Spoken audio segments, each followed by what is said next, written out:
Everyone, नमस्ते। कैसे हैं आप सब लोग? दोस्तों, हम लोग अच्छे हैं और हम लोग निकल चुके हैं एक्सीडेंटल इन्वेंशंस के इस नए एपिसोड के एक्साइटिंग सफर पे। दोस्तों, आज का एपिसोड ना बहुत खास है। आज की कहानी है एक लड़के और उसकी जिद की कहानी। जिद अपना सब कुछ खोने के बाद, लिटरली सब कुछ खोने के बाद अपनी शख्सियत को एक बार वापस बनाने और संवारने की कहानी। जी हाँ, तो बढ़ते हैं और सुनते हैं उस लड़के और उसकी दाल मखनी की कहानी। यस, बट हाँ, कहानी सुनाने से पहले मैं ये तो बता दूं कि मैं कहाँ हूँ। मैं हूँ मलाड वेस्ट मुंबई में इच्छा पूर्ति हनुमान मंदिर में, जहाँ मंदिर तो बंद हो चुका था पर हमने बाहर से दर्शन किए। और इसके बाद हम गए सड़क चाप में। सड़क चाप मुंबई में इतने कम टाइम में इतना ज्यादा फेमस हो चुका है, यानी कि चाप की इतनी वैरायटीज और साथ ही इतना लजीज नॉर्थ इंडियन फूड का कॉम्बिनेशन शायद ही आपको कहीं और मिले। और उसके बाद हाँ, एपिसोड के एंड तक बने रहिएगा देखने के लिए कि हमने अपने दिन की परफेक्ट एंडिंग कहाँ और कैसे करी। तो चलिए शुरू करते हैं कहानी। तो दाल मखनी की कहानी जानने के लिए ना हमें समय में थोड़ा सा पीछे जाना होगा। बात है 1900s की। पेशावर पाकिस्तान में कुंदन लाल गुजराल नाम का एक छोटा सा लड़का, जो अपने टीनेज में तक दाखिल नहीं हुआ था, उसने एक ढाबे पर एज एन असिस्टेंट जॉब करनी शुरू करी। और जब खाना बनाना शुरू किया तो मानो उनकी उंगलियों का जादू लोगों के सिर चढ़कर बोलने लगा। कुंदन लाल वही इंसान है जिसने दुनिया को तंदूरी चिकन दिया। जी हाँ, उनके चिकन लोग इतना पसंद करते थे ना कि बहुत भीड़ लगती थी। लेकिन उन दिनों में 1900s में रेफ्रिजरेटर नहीं हुआ करता था, तो काफी चिकन वेस्ट भी हो जाया करता था, जो कुंदन को बिल्कुल पसंद नहीं आता था। तो ऐसे ही एक दिन तंदूरी चिकन बनाते बनाते उनके दिमाग में पता नहीं क्या सूझा। उन्होंने ली कढ़ाई, उसमें डाला बटर, थोड़े टमाटर लिए, उनको काटा और उसको मैश कर दिया, बटर के साथ तरी बना दी। और आगे बढ़े उससे पहले हम अपनी तरी देख लेते हैं। ये है सड़क चाप की one of the most favourite dish, चाप मसाला। बहुत ही उम्दा है और अगर आपको मौका मिले तो ट्राई ज़रूर कीजिएगा। ये इतनी उम्दा है कि अनवी, जो मिर्च बिल्कुल नहीं खाती है, उसने भी इसको काफ़ी शौक से खाया और उसको बहुत पसंद आई। और इसी के साथ एंट्री हो रही है हमारी star dish of the day, that is dal makhani की। ओ माय गॉड, मतलब दाल मखनी ना मुंबई में मुझे बहुत कम जगह की पसंद है, मतलब गिनती की 2 या 3, और सड़क चाप उनमें से एक है। इतना उम्दा टेस्ट कि सिर्फ आपकी पैलेट्स नहीं, मतलब आपका टेस्ट पैलेट नहीं, आपकी आत्मा भी तृप्त हो जाती है। मेरा हैप्पी डांस निकल गया था दोस्तों यहाँ पर ये खा के। खैर, now going back to the story. जब कुंदन लाल ने वो तरी बनाई, यानी कि बटर और टमाटर की ग्रेवी बनाई, तो वो जो चिकन था ना तंदूरी वाला, जो अगर और कुछ समय रहता तो खराब हो जाता, वो चिकन उन्होंने उस तरी में डाल दिया। और जब उसको सौते किया और जब लोगों को खिलाया तो लोगों को यकीन नहीं हुआ जो उन्होंने खाया, बिकॉज दैट वाज समथिंग जो उन्होंने कभी टेस्ट नहीं किया था। And this is how butter chicken came into be. Can you imagine? Just ऐसे ही बटर चिकन का यूं ही खड़े खड़े एक दिन कुंदन लाल जी ने एक्सीडेंटली डिस्कवरी कर दी।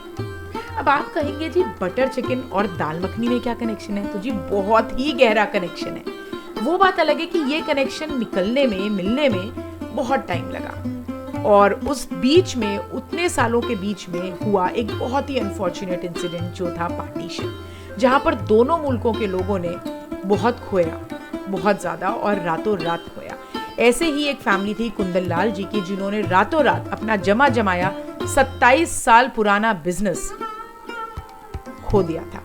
और वो आ चुके थे दिल्ली के रिफ्यूजी कैंप्स में, जहां उन्हें अपने वही 2 दोस्त मिले जिनके साथ मिलकर वो पेशावर के उस ढाबे में जॉब किया करते थे। जब वो लोग मिले तो उन्होंने रियलाइज किया कि हार तो नहीं मान सकते, 27 साल की मेहनत को यूं ही गंवा देंगे। तो उन्होंने जगह ढूंढनी शुरू करी खाना बनाने के लिए, और उसी के साथ हमारी स्क्रीन पर आ चुका है चाप फिंगर्स। यस, और ये इतनी डिलीशियस है ना, बाहर से जितनी करारी दिखती है अंदर से उतनी ही सॉफ्ट। खाइएगा जरूर अगर मौका मिले, लेकिन मेरे लिए star of the day was dal makhani. खैर, now going back to the story.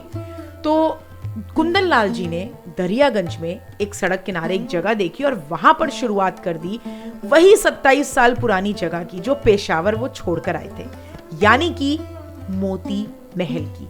Yes, the Moti Mahal. Kundan Lal ji is the owner of Moti Mahal. तो यहाँ पर इतनी भीड़ उमड़कर आती थी ना दोस्तों, किसी को बटर चिकन खाना हो, चिकन पकौड़े खाने हो, तंदूरी चिकन खाना हो, यू नेम इट, और सब मिलता था। अब कुंदन जी को लगने लगा कि सब मिलता है, लेकिन अगर वेजिटेरियंस को कुछ चाहिए हो तो उन्होंने उतना ही रॉयल वेजिटेरियंस के लिए भी बनाने की कोशिश करी। और तब उन्हें याद आई वही ग्रेवी जो उन्होंने बटर चिकन के लिए बनाई थी। यस, वही ग्रेवी जिसमें बटर चिकन बना था, उसी ग्रेवी में दाल मखनी बनाई गई for the very first time in Delhi Daryaganj for vegetarians like me. दोस्तों, अब आप कहेंगे कि उड़द की दाल तो हमेशा से थी। तो जी हाँ, उड़द की दाल थी हमेशा से, पर इट वॉज कुंदन लाल गुजराल जिन्होंने उस उड़द की दाल को, उस हम्बल उड़द की दाल को दाल मखनी में कन्वर्ट करके, यानी कि राजमा और स्प्लिट दाल भी मिलाकर उसको वर्ल्ड कुलिनरी मैप पे स्टैब्लिश किया, जिसको हम आज ब्लैक गोल्ड के नाम से जानते हैं। तो क्यों, पता थी कि आपको ये कहानी? मुझे कमेंट्स में बताइएगा जरूर, और आपको ये कहानी लगी कैसी ये भी जरूर बताइएगा। तो दोस्तों, जैसा कि मैंने कहा था एपिसोड के शुरुआत में कि ये जिद की कहानी थी, तो जिद की ही तो कहानी थी। 27 साल पुराना अपना बिजनेस अगर कोई इंसान खो दे रातों रात, उसको वो हिम्मत मिलने में इतना टाइम लग जाता है। यहाँ पर कुंदन लाल जी ने बिना टाइम गवाए वो बिजनेस शुरू ही नहीं किया, बल्कि उसको आसमां की ऊंचाइयों तक छुआया। और इसी आसमां की ऊंचाइयों तक हमने अपने दिन को भी छुआया, जो मैंने कहा था कि एंड तक बने रहिएगा देखने के लिए कि हमने अपने दिन को एंड कैसे किया। तो हम गए इन्फिनिटी मॉल में। भाई इतना खा चुके थे, इतना पेट फुल हो चुका था कि हम पैया पैया पहुंच गए वहां से इन्फिनिटी मॉल मलाड में, और जहां हमने खूब सारी मस्ती करी, अनवी ने खूब सारे झूले झूले, और हमने अपने दिन को दी एक परफेक्ट एंडिंग। दोस्तों, अगर आप मेरे साथ इस एपिसोड में यहाँ तक बने हुए हैं, लेकिन अगर आपने सब्सक्राइब नहीं किया है चैनल को, तो प्लीज हमारे चैनल को जल्दी से सब्सक्राइब कीजिए। और हाँ, अगर वाजिब लगे तो शेयर और लाइक भी कीजिए। कमेंट्स तो पक्का कीजिए, क्योंकि आपके कमेंट से मुझे समझ में आता है कि आपको वीडियो कैसी लगी, और मैं और मेहनत से आपके लिए और एंटरटेनिंग वीडियोस आगे लाती रहूंगी। On that note, bye bye for now, till we meet next time.